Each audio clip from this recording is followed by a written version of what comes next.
മധുരവനം പദ്ധതിയിലേക്ക് 100ഓളം ഫലവൃക്ഷ തൈകൾ സംഭാവനയായി നൽകി തൃക്കരിപ്പൂർ ഫാം പോയിന്റിലെ retired farm superintendent Surendran P V.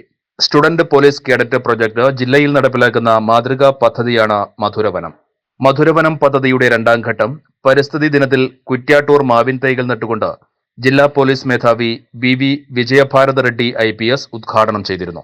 ജില്ലയിലെ 45 SPC സ്കൂളുകളിലും മധുരവനം പദ്ധതി നന്നായി നടപ്പിലാക്കും. സ്കൂളുകളിലേക്ക് ആവശ്യമായ ചെടികൾ SPC ജില്ലാ കാര്യാലയം എത്തിക്കും.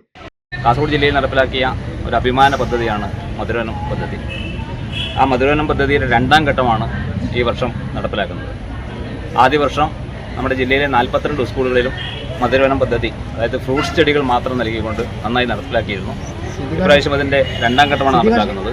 അതിൻ്റെ ഭാഗമായിട്ട് തൃക്കരിപ്പൂർ സ്കൂളിൽ റംബുട്ടാൻ്റെ ഒരു ചെടി നട്ടുകൊണ്ട് നമ്മുടെ കുട്ടികൾക്ക് നാളെ ഉപകാരപ്രദമാകുന്ന രീതിയിലാണ് നടപ്പിലാക്കുന്നത്. നിങ്ങളുടെ സ്കൂളും നിങ്ങളുടെ പരിസരവും നിങ്ങളുടെ വീടും ഒക്കെ ഇതിൽ നിന്നും ശേഖരിക്കുന്ന വിത്തുകൾ കൊണ്ട് നിങ്ങൾക്ക് ഉണ്ടാക്കിയെടുക്കാം. അപ്പോൾ ആ രീതിയിലായിരിക്കണം നമ്മളിതിനെ പ്ലാൻ ചെയ്യേണ്ടത്. അപ്പോൾ ആ രീതിയിൽ പ്ലാൻ ചെയ്യുക, അതിൻ്റെ പരിചരണങ്ങളൊക്കെ കൃത്യമായി കൊടുക്കുക.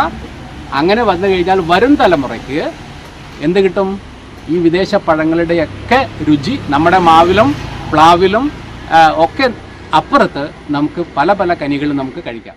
തൃക്കരിപ്പൂർ ഫാം പോയിന്റിൽ വെച്ച് നടന്ന ചടങ്ങിൽ SPC ജില്ലാ അസിസ്റ്റന്റ് നോഡൽ ഓഫീസറിൽ നിന്നും ഫലവൃക്ഷ തൈകൾ ഏറ്റുവാങ്ങി. Headmistress Baija teacher, community police ഓഫീസറായ ശ്രീഷ്മ മുകുന്ദൻ, സിവിൽ പോലീസ് ഓഫീസർമാരായ Kripesh K, Nidhina UK, SPC project assistant Shyam Krishnan എന്നിവർ സംബന്ധിച്ചു.